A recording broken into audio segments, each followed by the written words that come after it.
Ok.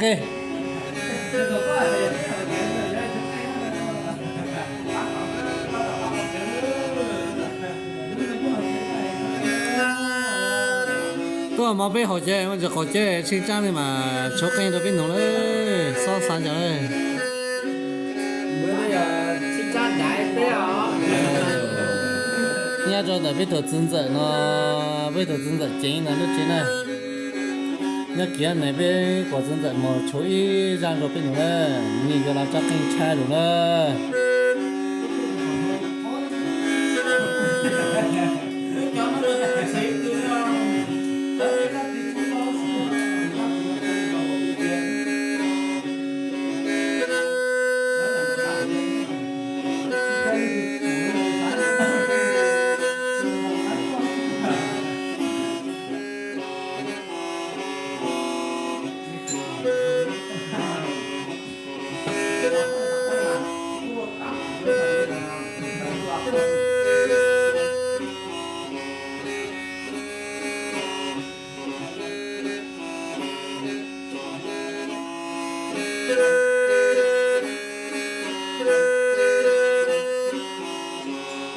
Ta còn cho hắn mà chú cho sau YouTube mình cho thấy đó chắc là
Rung vào lên nó.